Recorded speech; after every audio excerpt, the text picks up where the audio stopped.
Hey everyone, welcome back to Policy Punchline. Here at the show, we interview scholars, policymakers, journalists, entrepreneurs, and more about some of the most urgent issues and frontier ideas in the modern world. I'm Princeton freshman Nathan Shin, stepping in today for Tiger Gao, and I'm excited to be here with Dr. Parminder Jassal.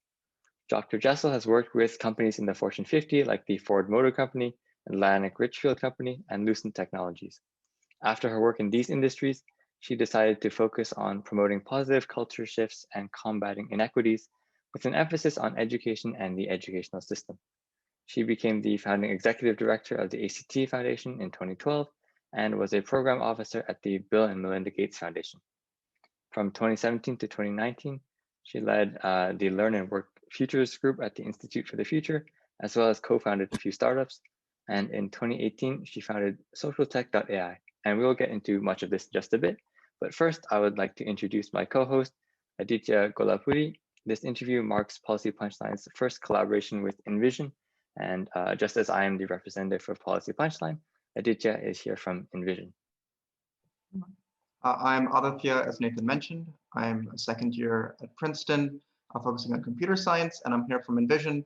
We're a group that does a lot of work with tech policy and thinking about the far future, as well as with the intersection of policy goals like education and healthcare, and how we can use technology to further those. So we're going to start off talking about some of Dr. Jessal's important work in equity and access. A lot of your work at both the ACT and the Gates Foundation focused on enabling those who have to choose to be in the workforce to still receive an education. Given the increasing rate of change in the knowledge base of most industries, many politicians have claimed that in the future, all of us will need to be continuously upskilling while in the workforce. How do you see traditional educational institutions adapting to the rapid change of educational demands in the workforce? I love that question. First of all, Aditya and Nathan, thank you so much for having me on, and congratulations on your first collaboration. That's kind of pretty cool. So as far as equity and access goes, and what higher education institutions need to do to change, I wanted to provide a little bit of perspective about myself. So I'm an immigrant from India, from Punjab. And so I finished my high school from Guru Nanak Public Schools, Saraba Nagar, Ludhiana. And when I came to America, I came to a little town called Creston, Iowa, Southwest Iowa. And I grew up there some too, because we went back and forth. And India and Iowa have two things in common. They both begin with I and end with A. And that was about it. And so, so when I came to Iowa, what was really cool was that the chancellor there of the community college system, she was like, oh, wow, you're from India? We love Indian students. You don't need to take the ACT or SAT in order to get into this community college. We don't even need to wait for your high school board exam scores. We can let you in now. And then when the scores come in, we'll figure it out from there. We'll go from there. And so I got started at the local community college there and ended up with an associate in sciences in a couple semesters, and learned that I absolutely love computers and research and the business side of it that comes together. And so I got a chance to explore a ton of things, get one-on-one time with my professors. And you know, and then in Iowa, it's a beautiful system that you can articulate directly into the four-year system. So there were no barriers in the way at all. And so with that background, I'm a product of public higher education here in the United States. My doctorate's from the University of Louisville, and I had the chance to attend the University of Alaska in Anchorage as well. So what needs to change? What's really interesting is I actually had a fabulous experience in higher education. What is different today is we have these little things called smartphones, which blend our lives in all aspects, whether you can be working, but yet you're learning at the same time. You can quickly pull something up, do a little bit of research, be on a conference, but yet be at work. You can also, and that's all accelerated by COVID too. And then at the same time, you could actually be helping the nonprofit that you volunteer at, helping them get their like business planning together or getting an event together or whatever it is. You can mix and merge everything. It's not about here is higher education and here is work, and then over here is life. It's about this blended environment that we live in. It's about this, you know, we have at the Institute for the Future, one of our dearest scholars is Bob Johansen, who just put out a book around spectrum thinking. It's not about categories anymore. It's about the blend and the flow and the fluidity and the ability to be agile in this world and to be able to adapt and mutate as needed, kind of like viruses actually, to be able to take the best opportunity that you can. And I think that's what's really different for higher education, is that it has always been, let me put my hat on and go to school. Let me now change my hat out and I'm going to put a different hat on to go to work. And now I'm going to get rid of all my hats, or maybe put on my baseball cap and go have some fun. In this world, that's all blended. And so higher education has to reinvent their system, their infrastructure, to support a blended lifestyle rather than one that is just of a student, where students sacrifice their work or their living in order to be simply a student. So long answer, but there was, I hope, quite a bit out of it. So do you think there are any particular challenges that, traditional colleges, like University of Louisville, Kentucky, or Iowa, or our own Princeton will face in trying to adapt to this blended environment? Yeah, there are. I think there's some significant challenges. And the challenges are that you're no longer competing in a single sector. It used to be that education institutions compete against education institutions. But in a blended environment, education institutions are competing with the gaming engines. Like, for example, Epic Games, they have an engine called Unreal Engine. And off the Unreal Engine, you can learn all about gaming. But instead of sitting in a class and learning about it, you do that in conjunction with building your own game. And then if Epic loves it, they pick it up and help you commercialize it. So you kind of get the A to Z experience all in one place. So it's not about just choosing a higher education institution any longer. The great part about higher education is that you can go someplace and be a part of a community and have that mindset where you get the opportunity to explore unlimited, have the resources at your fingertips. We can do AR and VR all we want. Getting our hands on something so that, an airline's wing doesn't fly off because the torque wasn't adjusted quite right is crucial.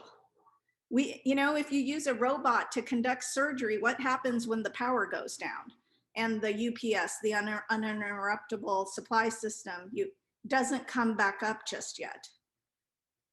What about those split seconds of, let's say 20 seconds there? What happens to the Da Vinci robot as it's conducting surgery? Somebody needs to know how to get their hands dirty, get their hands in there and fix things. I'm also happy to give you kind of another example. Like these days, it's kind of like what happened in the late 90s, where lots of companies started putting out their own credentials. Like the most popular ones used to be Cisco, like Cisco Certified Network Engineer, or MCSE, the Micro Certified Network Engineer. That is becoming more common now because of this disconnect that is being perceived by companies, that they're really starting to voice that what is needed is something that brings that working and learning together, rather than having disconnected education happening and then disconnected work experiences happening. Right. So you mentioned like a bit about the automation, and I think it's fair to say that there is a pervasive fear that like increased automation will force like blue collar workers out of jobs, with technology being able to work longer hours, in general more reliable and maybe more cost effective in the long run. Of course, it's not like a perfect solution. Again, you mentioned like what if the power goes out? You still need people able to finish the operation. But how would you respond to those fears? And do you think the role of workers in like modern society is changing? Yeah, I love that questioning. I'm an eternal optimist, and every industrial revolution, whether it's 1.0, 2.0, 3.0, 4.0 right now, on the other end of it, it's always resulted in a greater number of jobs, up to three. We're in the four right now. It's always been a greater number of jobs. However, the type of job and the composition of that job has always been extremely different. What's interesting is the underlying skills have remained pretty much the same, but the actual content and how you get things done is different. So maybe what we'll see, at least based on our futures work at the Institute for the Future, where my research platform sits within the Work and Learn Futures Lab that I founded back in 2016, end of 2016, and launched in 2017. You know, what we're seeing is the fact that automation, what it does first and foremost is it gets rid of all the mundane stuff because it's all programmable, right? Anything that's programmable, you can program. Anything that's rote, anything you can write a recipe on or instructions on or step by step process it, we get rid of it. Is it a bad thing to have to not schedule your own meetings? Or is it a bad thing to have to not remember when to pay your bills so your credit goes bad, doesn't go bad? I don't know. For me, those are just kind of unnecessary administrative tasks that I would love for somebody else to do and kind of not have to pay anybody else to do them. So, the automation goes there. I think what's really going to be interesting is the tech policy around this. So Aditya, your area here. The tech policy around this, what happens to our social security systems? And this is the equity lens that I pull into this response and sustainability actually. What happens to Social Security and Medicare if the workers are robots? So that means that if all the people at McDonald's, let's say, which I don't believe this will happen, this is just a scenario, if they're all replaced by robots, who's going to pay into Social Security? Who's going to pay into Medicare? How are those systems going to sustain? How are we going to take care of people with disabilities? What is that safety net going to look like? What happens if a robot goes rogue? And let's say the robot is a car, the driverless car, and runs into a house and kills 5 people and damages the house and kills 2 pets. Who is liable? The robot isn't really liable. Is it the company behind that that's liable? How is insurance going to work going forward? Do you get robot insurance on all your robots? Or what about IP? If, let's say, robots are birthing robots in the UK, Cambridge, Oxford, the next gen robots get produced.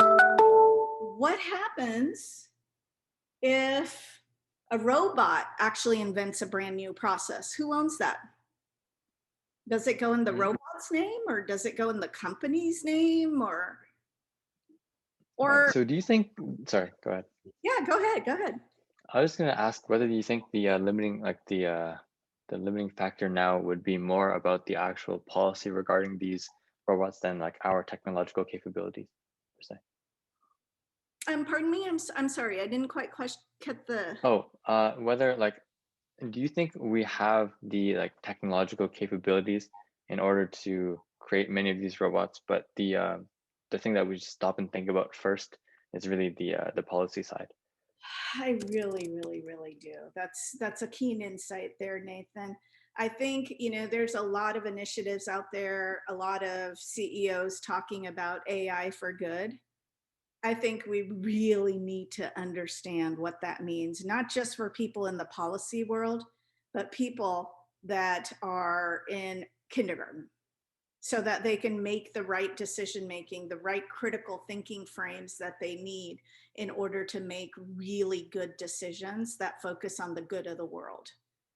The place where we, in the futures world, the place where we get most of our examples and probably some of the most creativity that helps us understand what the future is going to be like is it's all based on signals. Signals are the building blocks of the future. So signals that come from sci-fi and signals that come from the criminal world. Somehow the criminal world figured out exactly how to use WhatsApp way before everybody else did, to be able to coordinate money, just coordinate different kinds of operations, et cetera. And so policy, yeah, it's great to have WhatsApp. I have a ton of relatives, not only in India, but across the world. It's great to be able to communicate with all of them, but there's also downsides, and criminals seem to find those very quickly. So we need to watch that sector and the sci-fi sector. So pivoting, briefly back to something you mentioned before about companies offering their own credentials. There's been a feeling, and statistics backs this up as well, that the amount of on-the-job training, especially in white-collar professions, has decreased significantly. Turnover has gone up, and companies are trying to squeeze down workforce and labor costs, and think they might not be able to capture all of the gains. And part of the ways that this is manifested is those micro-credentials, where employers are effectively getting employees to pay for their own training rather than offering it themselves on the job. Do you think it is possible to incentivize employers to, bring this on-the-job training back, or do you think that the new system can be made to work in its own way without severely burdening learners and employees with the significant cost of their own training?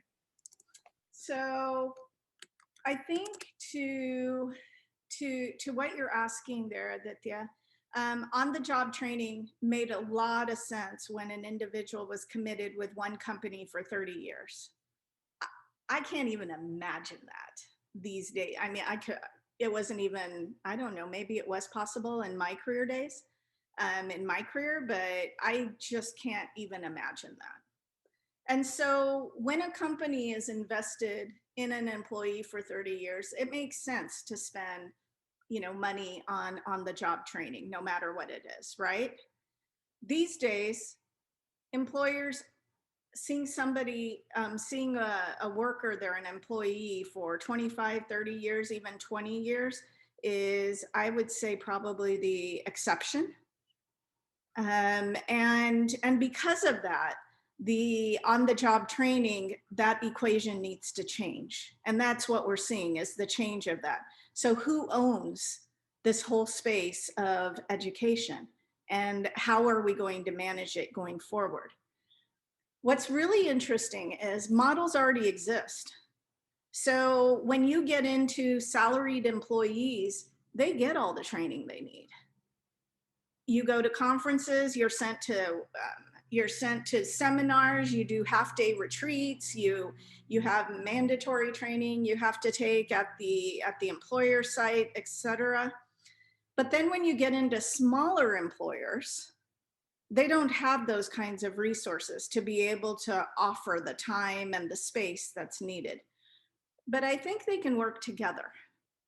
So in the past, there was a lot of poaching from smaller employers into larger employers. And I think now the idea of even a larger employer is beginning to change. Larger employer, how? Is it measured by number of employees, or is it measured in dollars, or a different way? But a larger employer like Uber, when you start looking at their structures of number of employees versus contractors, I think it was really telling to see that in California, where the government of California tried to protect the residents by saying Uber can no longer only contract out their drivers. The people voted against what the government proposed and said, no, wait a minute, we want those Uber jobs, we like those Uber jobs, and we like the flexibility that's associated with it. And what does that allow an individual to do? It allows them to get some training for the things that they really like to do. It allows them to work on their passions and have a purpose rather than being tied to a company. So I think it's both sides of it there, that the on the job, and I think there's tons of different models out there that can be done. Like, is it really necessary? Going back to higher education and your questions, Nathan, at the very beginning of this interview. Right now, people fight to get into various universities. You jump through, I don't know, 1,000 hoops. I know I'm exaggerating. In order to, you guys being at Princeton probably jump through 10,000 hoops to get there.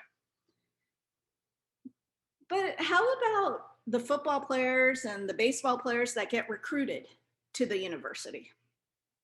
Or the top debater in the nation that gets recruited to the university, or the top artist? Why can't we flip the model in higher education, and higher education recruit students into their school, and higher education institutions, they can fight among themselves as to who and which student they're going to bring in. If we flip the model and have the institutions make the best deal, the most transparent, clearest deals that they can offer to learners, I think we can flip the model and integrate on-the-job training into those solutions so that an individual has the best experience possible without sacrificing their life. So just to clarify, in this model, would we no longer have like the 4-year view of college, or the 5 or 6-year view of college, where there's a point in your time where you're primarily focused on studying, and then after that you might occasionally upskill, but you're primarily working? Because it sounds like if you have this kind of model, students don't really control when they're going to get to college, if they're just being recruited by colleges, and then if colleges are trying to offer micro courses and other such mini educational opportunities. So I would say yes, because this is my personal belief that learning is not for a concentrated period of time, it's for a lifetime. So this idea of a 4-year, 2-year, 10-year, whatever model it is, it should be not a 4-year degree or a 2-year degree, it should be a 100-year lifelong learning cycle. And that's what we need to prepare for, is a continuous lifelong learning cycle, rather than just talking about it. We've been talking about this concept for decades, it seems like, or I've been reading about it for decades, I should say. But yet everywhere you go, it's always about complete this degree, complete this, complete that, graduate, graduate, graduate. And I think that's opposite to where the world is headed. I'm not saying that those milestones aren't important. I'm just saying that a blended view of those milestones, where, Aditya, to your point, is it really necessary to just learn in a vacuum? Or can you learn even more by blending it with what you're doing for work and what you're doing in your own free time? Yeah, I think that makes a lot of sense. Although I think the one pushback that I might offer, and maybe this is just me, I guess I'm a poor example, is, and you brought up Uber, about how people wanted flexibility. But if I recall correctly, the Uber drivers themselves were largely against the current Uber system, where they wanted more stability and more benefits. It seems like in your view of the economy and your view of education, you're giving up a lot of stability. And we all know that like the old days of 35 years, a company man, leave it to beaver, are long gone. And there's a lot of terrible things about those days, and it's good that they're gone. But what would you say to people who say that the new view of the economy gets rid of stability completely, and adds a lot more stress, anxiety, constantly fighting, constantly in the rat race to American life? I love that. I love that. So here's what I say. We need people like you, people in the policy world who are actually thinking about this now, before decisions get made. Because yeah, you know, when we went into employers taking on the burden of employment for an individual, health insurance for an individual, retirement plans for an individual, everything became tied to an employer. Prior to that, it wasn't tied to an employer. It didn't exist in many cases. And now, since like about the, I believe you're probably more of a policy expert than I am, somewhere around the 90s is where we started separating some of these benefits from the employer, that an individual could actually stabilize their lives and not have to worry about where health insurance is offered. And then under the President Obama administration, there was further separation of health insurance from having to be employed. That is the design of safety systems in any country. So as the transformation happens, does everybody need to work for a large employer, especially when large employers are shutting anyway? Look at the great movement we've had just with COVID. I mean, it's kind of been like a mini view into the future to have COVID hit us. You know, it's been very sad for so many families out there. And yet at the same time, it gives us a chance to get a quick view of the future and then come back to today's society to better prepare for that future. There were programs put out by health insurance companies that said, if you get laid off, you can still keep your health insurance. You could even, by states, they started making changes of rules that, hey, you can, what is that called? Share your position at work, job share, and you can still keep your benefits. These are all human-made rules. Every single one of these are human-made rules that humans said, this is how things are gonna work. You can't get health insurance if you don't work for an employer. You can't have a retirement plan if you don't work for an employer, but yet, oh yeah, you can do a Roth if you're on your own. Oh, what do you do about someone who is staying at home and taking care of kids? How do they actually build their lives? These are all decisions that we as humans make. And we have to think beyond the fact that this is the way it used to work. We have to think, here's a new way of doing things, and what would that policy look like to support a way of doing things where, you know, when viewed right now, seems like it's you're giving up stability. What happens when that's the tipping point and everyone's given up their stability? So it sounds like then that your view is that the stable institution in most people's life would have been a big company like, you know, Ford or Prudential or something like this, and you're going to replace it with, you know, some sort of societal governmental safety net that'll, you know, provide stability where once it was provided by these large, you know, gigantic employers. So actually, I would say something a little bit different. I would say that we have to think of I think the rules do come from government. Whether government is the provider of all of those services, I would say they're not. I think there's different ways to do this. I don't know if you're familiar with another legal structure that's starting to take on steam for companies. It's called the B Corporation. And public benefit corporation. So actually the company that I run, socialtech.ai, is a public benefit corporation. Why that structure? It allows you to give up profits, sacrifice profits for public good. So there's a different way of looking at the world. Do you have to have the highest profit? My opinion, no. Can you sacrifice profit so that there's greater public good? That's what I believe in for an equitable, sustainable future. That you sacrifice the profits, spread them out. You don't go down to zero profit. And this structure allows you to do that. So I think the new way of thinking is, you know, maybe we need to blur the lines a little bit, Aditya. It doesn't have to be flat for-profit, flat nonprofit, flat yes, flat no, flat stability, flat no stability, flat government or no government.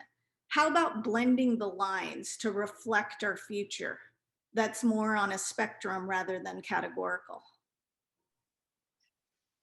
Okay, so I guess switching track a little bit, you mentioned socialtech.ai, and given that it's your Zoom name, I think that's probably a good transition point. For the listeners who are unfamiliar, could you maybe please describe briefly what social tech is, maybe what your mission is, and in particular, I'm also interested to hear a bit more about Unmuddle, which is described as your flagship product.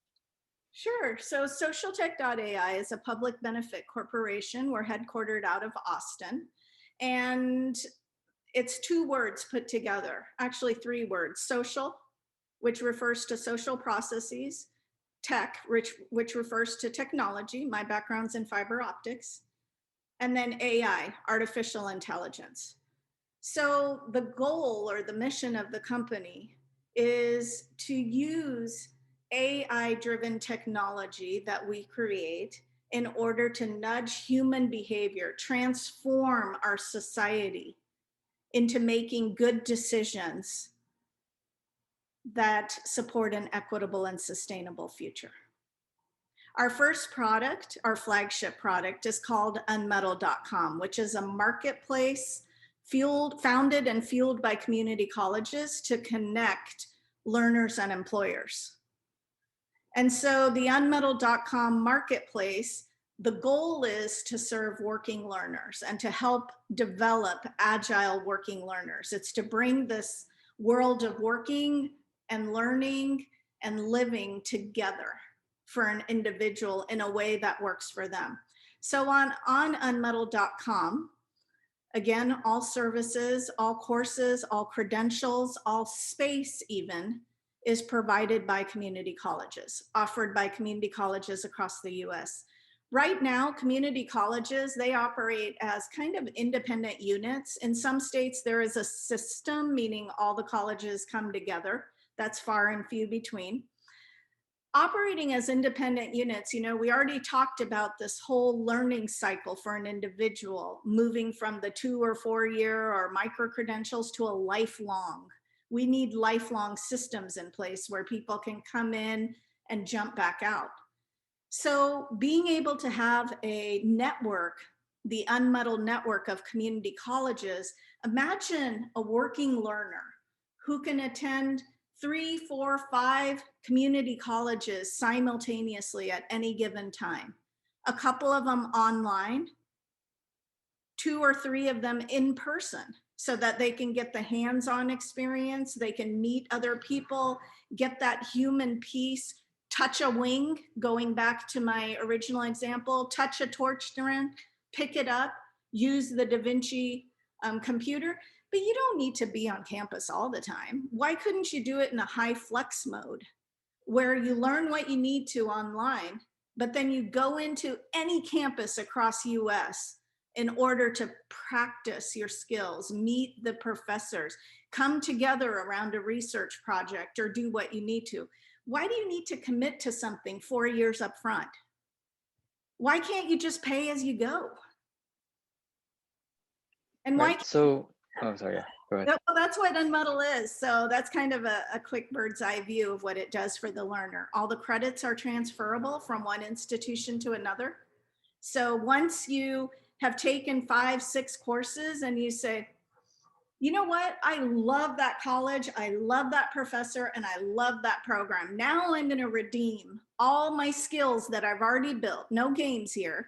So you're not doing it in a simulated environment. You have real skills, you have real courses, you have real credits, you can get real jobs, you can get real credentials, redeem them for whatever program you want, against a 2-year degree, Aditya, to your question earlier, against a 4-year degree, so that you can continue on your expertise pathway. Go ahead, Nathan, sorry. Yeah, no problem. So what skills or like values do you think educational institutions or systems like Unmuddle should prioritize to ensure like workers' continuing value?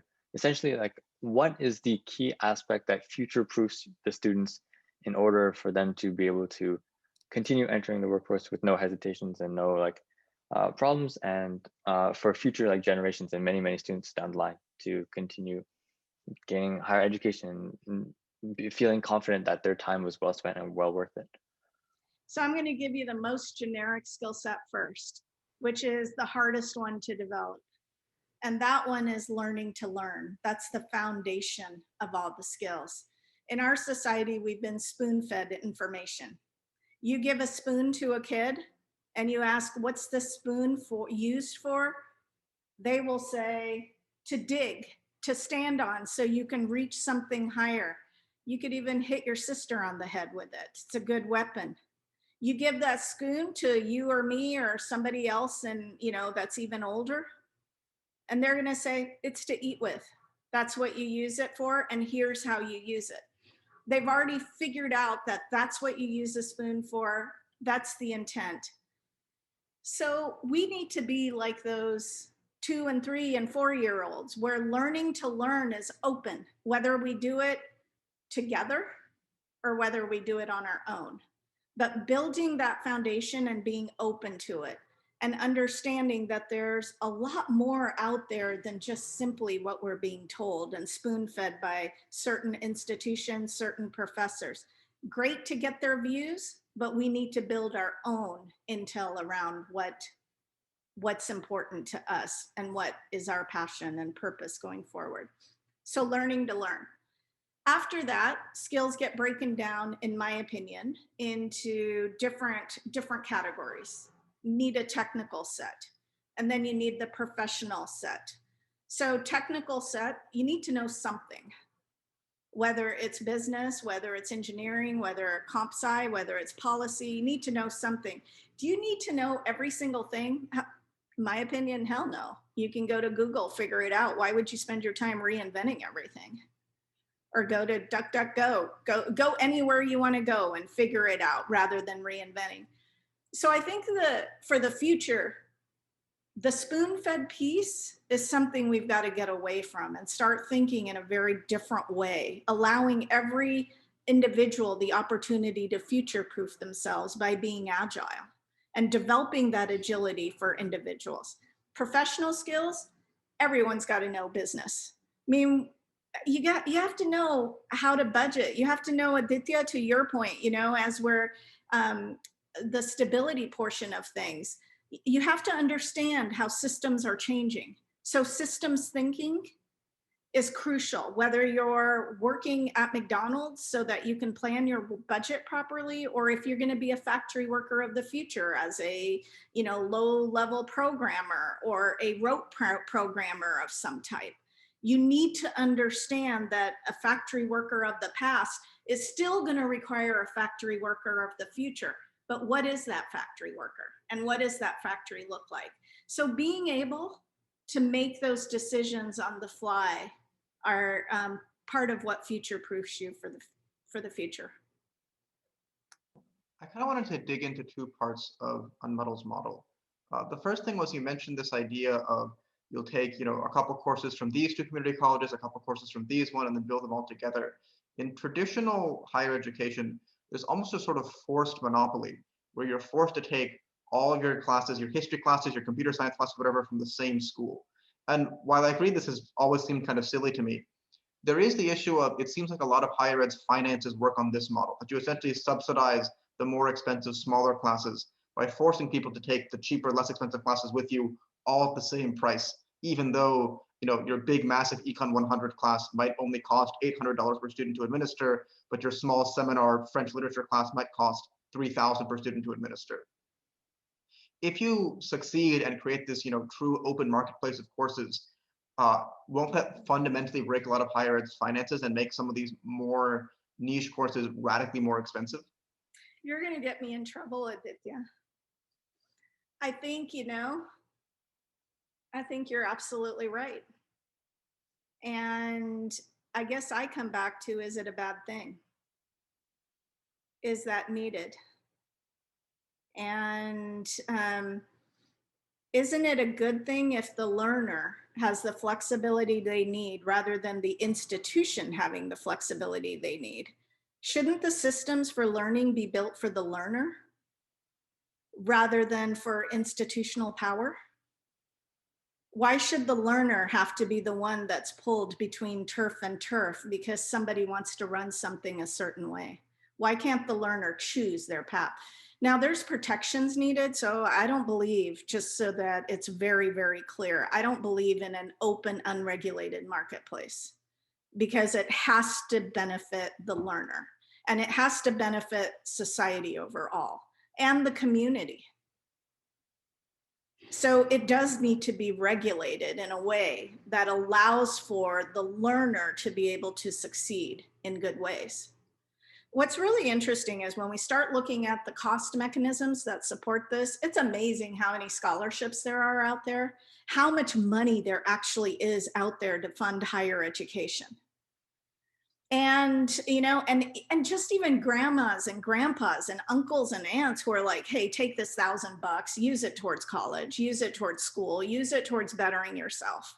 You add everything up, and let's say that $1,000 actually gets you some kind of credential rather than having to take English 101, but you can learn the same thing and get English 101 and get humanities 101 and maybe even 102 for that same price.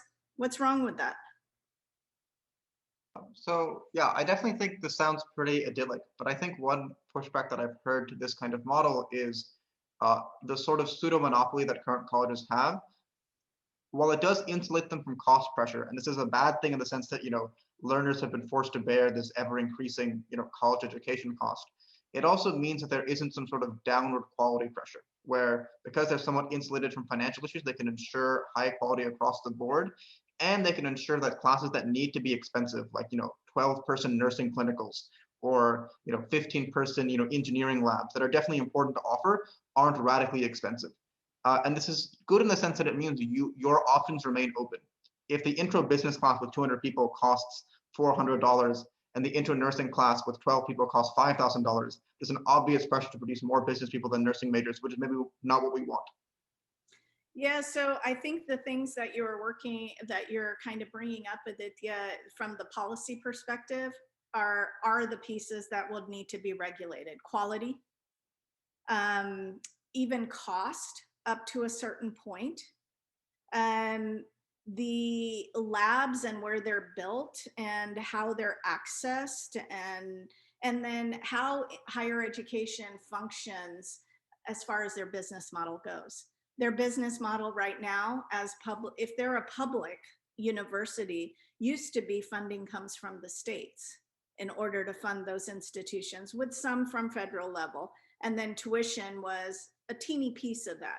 In some states, universities are, like in Washington State, bringing in a lot of foreign students to cover the extra costs that they have. And so quality is somehow being sacrificed anyway, and we need to make sure that the learner can get the best quality that they need. As far as the monopoly goes, I think that was really important for the higher education business model for the past, where they could offer flat rates depending on whatever it is you want to do. At Texas A&M, they actually mark up an engineering degree or a health-related degree to already cover for the extra costs that are incurred due to practicums and clinicals and engineering labs and new buildings that have new engineering labs, et cetera, that everybody else is paying for, even if they're in poli-sci. So those markups are nothing new. I think being transparent so that learners can understand, even we can see this, all students that have been rising up over these last few months saying, wait a minute, why are Zoom classes more expensive than when we had our professor right in front of us? And wait a minute, why is the class that's taught by the TA the same price as the professor? I've even heard stories of where TAs are doing the grading, professors do the assignment, and it's like, wait a minute, they graded on something different. They've broken up the higher ed model similar to healthcare. Have the intake person and then have the person who comes in and checks your weight, et cetera, and then have the person who listens, inputs all the notes, then have the doctor walk in for 5 minutes and then leave. That whole process is actually been applied to higher education, where these different pieces and parts have kind of disconnected over the years anyway. So I think a little shakeup is not a bad thing, as long as we can move to a future where this goes back to your stability, by the way. I would say higher education institutions would need to be funded in a different way in order to protect those assets, which are crucial assets for our nation. Now, do they need to be sitting on, 30 million in cash reserves? I don't think so. I think they can share those a little bit. I think, yeah, that point you just brought up is probably shared by a vast majority of Americans. Just continue on this. Well, many colleges and like higher education institutions brand themselves as liberal arts colleges, and in fact, they pride themselves on the more well-rounded aspect of their education. Is this like an antithesis to what Unmuddle offers, or do they potentially cater to different populations, you think? So I just want to come out and take a stand here. I'm a huge liberal education supporter. I do believe that you don't just learn for a job. However, I believe work is really, really important to many of us as well.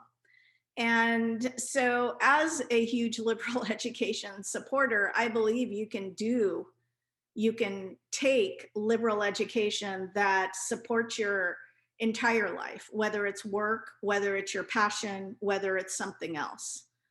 And so, based on that, Unmuddle specifically, right now, the issue is people need jobs and they need stability and they don't want to get into debt. And so through Unmuddle, they can do things a little bit at a time and not be penalized for that. And you don't have to pay application fees for every single college out there. And you can do things with 1 click, 2 clicks, 3 clicks, rather than 8 layers that you have to go down in order to actually find the program you want and then enroll in it and then pay to enroll in it. If you get rid of the process and automate that, you can do things in a streamlined manner. So with that being said, Unmuddle is for all kinds of populations, whether you're trying to figure out where to go, whether you're in between jobs and you just need one skill or a certification. What's really interesting is that the biggest population for Unmuddle is one where they already have some kind of degree. And now they need to turn around and be able to get a credential that makes them employable immediately. That to me is the most amazing part, that you actually have to get a degree and then get a credential.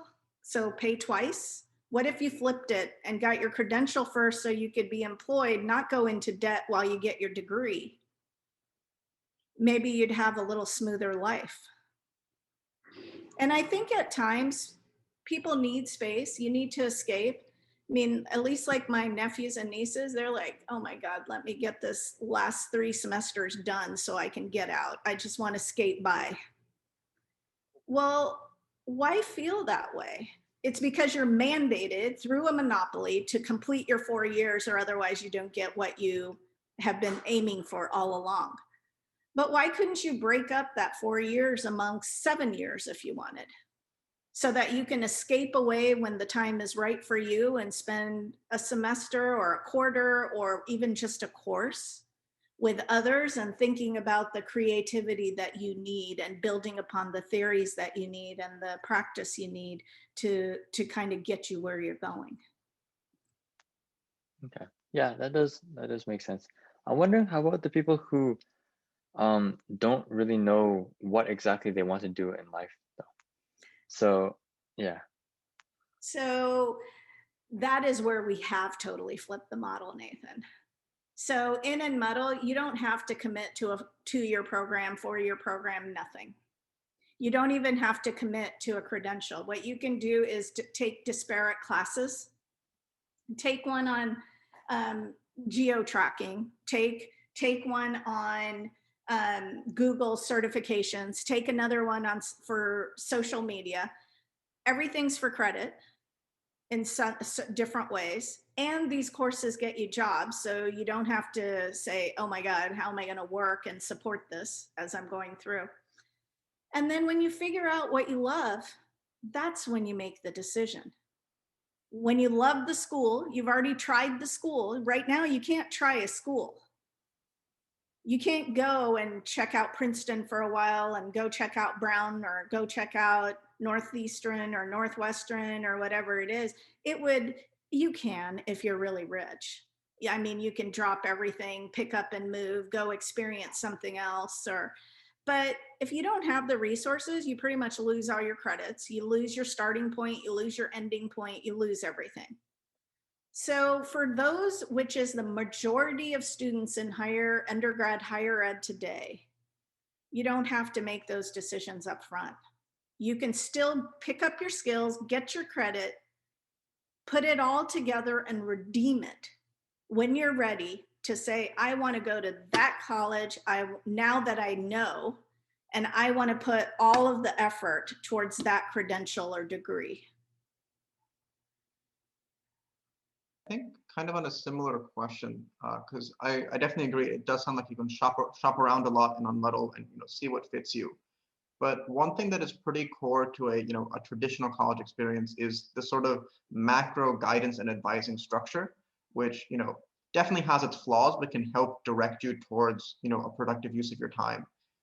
And if you're not a part of any individual community college or four-year institution while you're inside Unmuddle's program, it sounds like none of them would be able to directly offer you this. Do you anticipate replacing this with Unmuddle's own internal guidance and advising system, or do you see there being some sort of distributed social media based or internet based advising system based on people Googling and looking for things?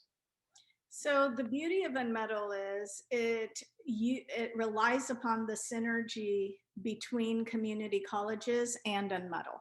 So when you think of Unmuddle, think of the physical infrastructure in America of about 1,050 community colleges sprinkled across all the states in America.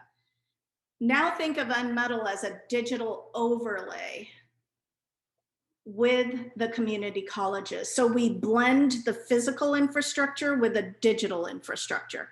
So kind of think about both strategies of Walmart that started with stores everywhere, and then they went online, and now you can mix all the online stuff with the actual stores on the ground. Amazon's the flip of that, where they started everything online, and now they bought Whole Foods and other places, Kohl's, they have some kind of, I think, partnership with them where you can drop off and pick up, but they blended the physical and digital worlds together.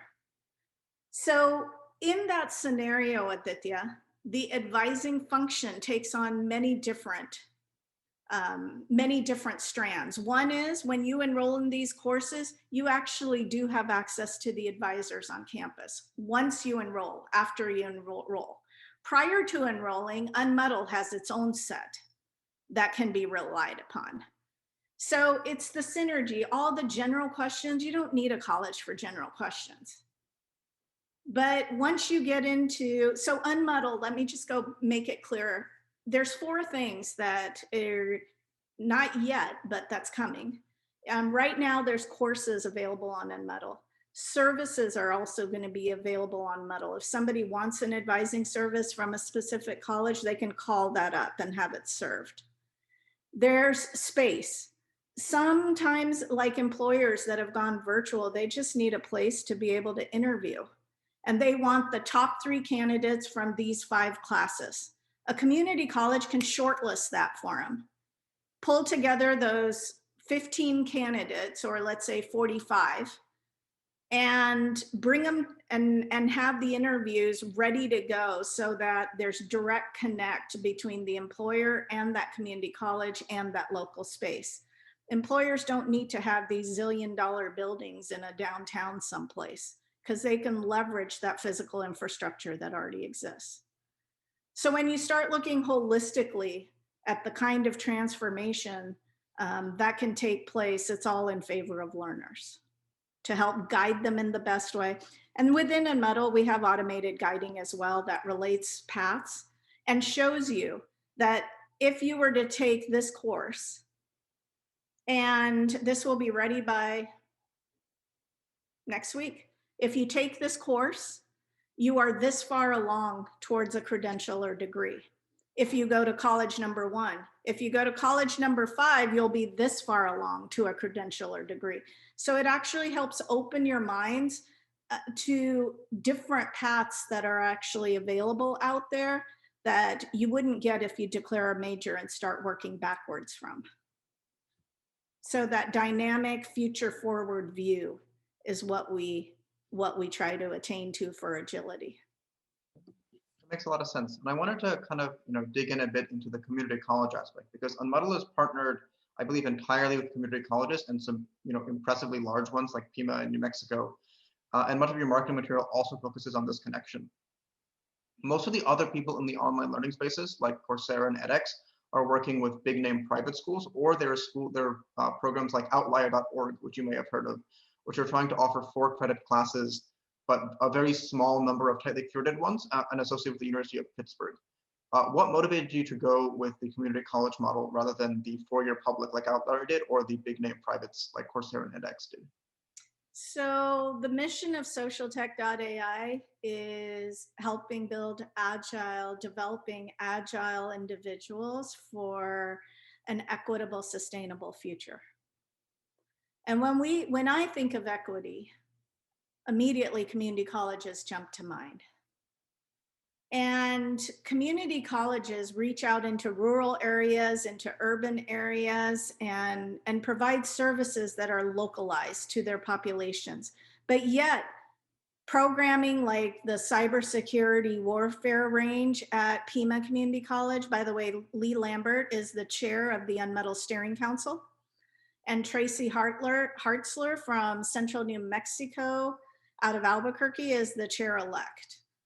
And so they have physical facilities which can be made available internationally. We're working with India and Pakistan right now to establish a quick exchange program that allows students to start their education online, come to America for a semester or 2 or a certain class or whatever it is, and go back, and have that exchange be fluid rather than monopolized, I guess. So you could go to one college one time and another college another time and get your experiences as you need them.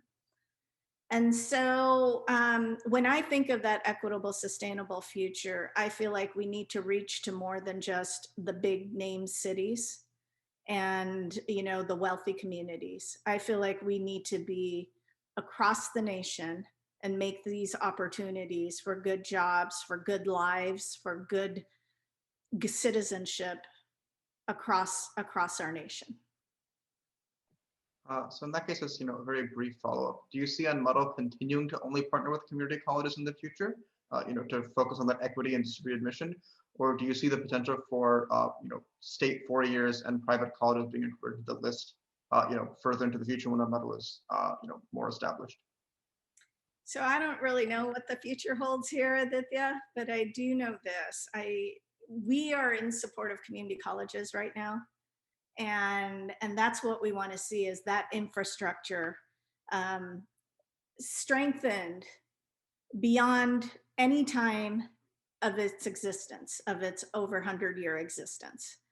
And we want to see that any individual has access to a physical building, a physical campus that they can go to and get the highest quality learning that they could get anywhere, unmatched from anywhere. That's the goal right now. And I don't see that goal being completed in 1 or 2 or 3 years. So I would prefer not to go off plan, off focus at the moment. But there are other discussions in place, which is a little bit separate, which is around states. States themselves need this support that allows a state to look at its boundaries and put together their safety nets in a very different way now that the stability is going down. So how do you make clear, transparent connections? So we're in conversation with several states to help them do that. So kind of imagine Unmuddle replicated at the state level to make those connections for people within a state. People don't necessarily want to get up and move. And I think we can help them with that. Okay, so on a slightly different tack, an alternative to like the typical college or university route is also trade schools. And those are like, they train students in technical skills that are pertinent to a very like specific profession. What incentive for those people or students who know kind of exactly what they want to do in life and they're very set on a path, what incentive is there to, or is there incentive to go the unmuddled style route as opposed to going directly to like a vocational school? I love that question, Nathan. So when I use the word community colleges, I'm including community and technical colleges, but only public. So again, we're a public benefit corporation, so only public technical colleges. We're interested in bringing into the fold. And that number of 1050 institutions across America, it includes several of them. I'm not sure exactly what that number is because it seems to be forever changing. So I think that technical component is crucial because they have some of the best programming out there and some of the best labs and some of the best employer connections for individuals. Unfortunately, they're not very well known, or they're kind of snubbed because it's not a 4-year. Yeah. Actually, yeah. So for the, I don't know how to call it, I guess the future of education, but as a whole, I think we're just interested to know what your vision for like a unified future or the universal future of education. Are there models across the world that seem like closer to what we're trying to get to? Are there steps in the right direction that we can take from other places? So the area that I specialize in is the the intersection between the future of working, the future of learning, and it's really a trisection with the future of economic development. So when you start crossing those different futures, I think the policy piece is huge. We really need to get ahead of the different alternative futures that we believe could exist.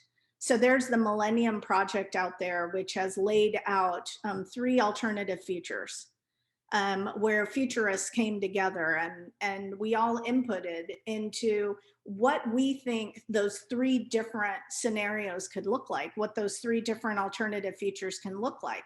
Well, when you cross all 3 futures, you come to a set of commonalities. Regardless of what future transpires, there's going to be common features, common things that happen across all of those futures.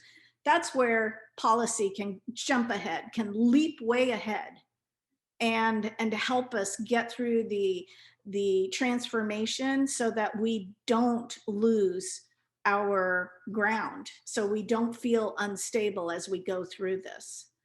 And as far as models, to your direct question, to respond to that, I think there's a lot of good stuff in the works. What's really interesting is the best models right now, they kind of ground you in what's familiar, the traditional system, but then reach to the envelope to help transform into the future. And I would hope that we are one of those that do that. And University of the People is one that is trying to head that way. And I think even Coursera and edX have introduced very new, different ways of thinking about things. And even when you look at Udacity and Udemy and Pluralsight and the kinds of innovations that are going on there, I think those are all good things for our nation. However, we have to think about those that are less educated, that aren't willing to move to wherever they need to go to. They are a big part of our society and a very, very important resource in our society. And we have to find a way to be more inclusive. Those systems work, these ones that I named, they work for those that are pretty much knowing what they want to do, understand how things work, but there's so many of us that don't. And that's where we want to focus, is on that equity picture and how we increase that into a more equitable future. As we come to the end of our interview, the name of our podcast is Policy Punchline. So I have to ask you, what's the punchline here about the future of education, advice maybe for the younger generations, or really anything else you feel compelled to convey? I love that question. I think the punchline is, let's not focus on the unintended consequences of the past. Instead, let's focus on the future and backcast from there. So let's get ahead of the future. Instead of saying it works like this, oh, it works like that, or this is how it is. And then we deal with all of those decisions that have been made. And that's how we all have jobs, is because of all of these decisions that have been made and all those unintended consequences. That's why we're needed, or we're indispensable, or we're responding to that. Why not think of the future and how things could be, and then develop policy, and then develop systems, and develop processes, and focus on the 1% better. How do we get 1% better? How do we get 1% better, rather than this big ambitious goal, and once you hit it, you go back to the way things were. That makes a lot of sense. Dr. Jassal, is there any way for our viewers and listeners to follow you and maybe learn more about your work, or anything in particular they should check out as we wrap up our conversation? Sure, you all can check out the Institute for the Future, the Work and Learn Futures Lab specifically. You can even learn about all these future skills. We have maps that have been made. We've done primary research on the skills needed for the future and how they lay out in different ways, and what's really needed. So Institute for the Future, it's out of Palo Alto, California, and you'll love the research. It's crazy, and so much of it is free. And it is a nonprofit, by the way. Another place you can is, I'm on LinkedIn, so I don't do much more of social media, but you can follow socialtech.ai. You can follow unmuddled.com.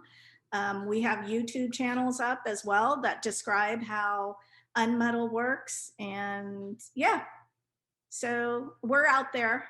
We're just starting to get out there. Perfect. This has been a fascinating chat. Thank you so much for joining us today, and thank you to our friends at Envision also for collaborating and allowing this to happen. Follow us on policypunchline.com, watch this interview and others on YouTube, and tune in on iTunes, Spotify, or wherever you get your podcasts. And then if you're interested in tech, policy, ethics, or the intersection of all three, I really encourage you to come out to some of Envision's live events. You can learn more about those at envision-future.org or reach out through Policy Punchline. Thanks again, Dr. Jassal, for speaking to us. It's been a fascinating conversation. I'm sure we'll be hearing about your work soon. Thank you so much, Aditya. Very much appreciate it.